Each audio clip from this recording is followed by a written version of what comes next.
सबसे पहले नमस्कार सभी साथियों को। साथियों, मेरी कहानी है अकबर और बीरबल की। एक बार अकबर के दरबार के अंदर अकबर जब अकेले घूम रहे थे तो उनको चिंता सता रही थी। कुछ चिंता इस प्रकार थी कि सलीम जो थे साहिबजादे, वो अंगूठा चूसने की आदत उनको पड़ी हुई थी।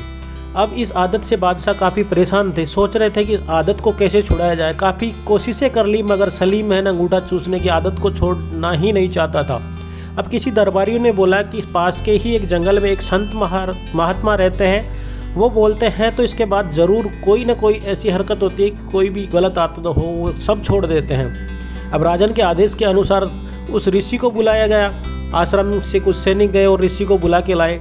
अब ऋषि आश्रम के यहाँ पे महाराज के दरबार में पहुँचे और महाराज को नमस्कार किया। तब अकबर ने उस ऋषि को बोला कि सलीम के अंदर ऐसी आदत है जो अंगूठा चूसने की, इस आदत को आप छुड़ा दो। तब जो ऋषि आए थे वो बोले कि मुझे आप 7 दिन का टाइम दे दीजिए और मैं 7 दिन के बाद में इस आदत को छुड़ा दूंगा।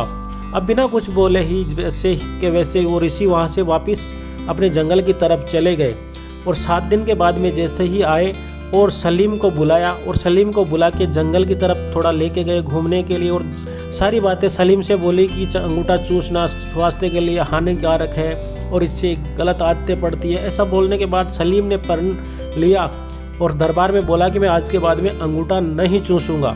बस बात यहाँ तक फिनिश हो गई।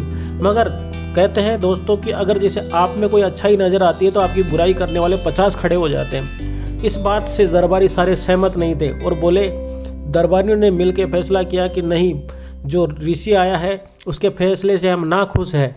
अब ये चीज़ें अकबर तक भी पहुंचा दी। अकबर को भी बुरा लगा कि क्यों हमारे सामने नहीं बताया आदत छोड़ने के बारे में। सब ने ऋषि को कुछ सज़ा देने की तय करी।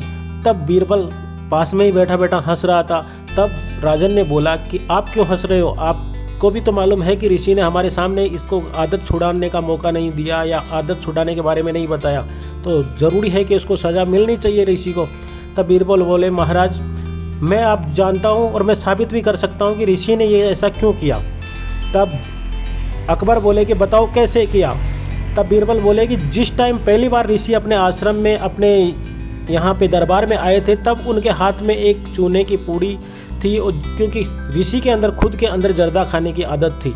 इसीलिए पहले ऋषि ने ये सोचा कि मैं पहले खुद की आदतों को सुधार करूं, इसके बाद में मैं दुनिया को ज्ञान दूं। और ऐसा करके उस ऋषि ने गलत नहीं किया। आप सभी को उनको गुरु मानना चाहिए और चरण स्पर्श करते हुए उनसे आशीर्वाद लेना चाहिए।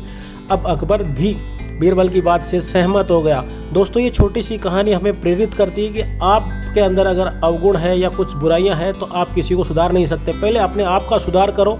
आप लाइफ के अंदर दूसरों पे अगर उंगली उठाते हो तो पहले सबसे पहले अपने आप का सुधार करो, इसके बाद में आप दुनिया का सुधार करो। तो सबसे पहले जिसने अपने आप पे सुधार कर लिया वो ज़िंदगी के अंदर बहुत आगे तक जाता है। जी हाँ दोस्तों, मैं आपका भाई, आपका साथी। और कैसी लगी मेरी ये छोटी सी प्रेरणादायक कहानी। मेरा चैनल है एस कुमार मोटिवेशन वीडियो। आप सभी से अनुरोध है कि मेरे चैनल को लाइक करें, शेयर करें और सब्सक्राइब करें। और मैं हर बार लेके आता हूँ आपके लिए ऐसे ही प्रेरणादायक मोमेंट और आगे भी लेके आऊँगा। तब तक के लिए जय हिंद, जय भारत, वंदे मातरम।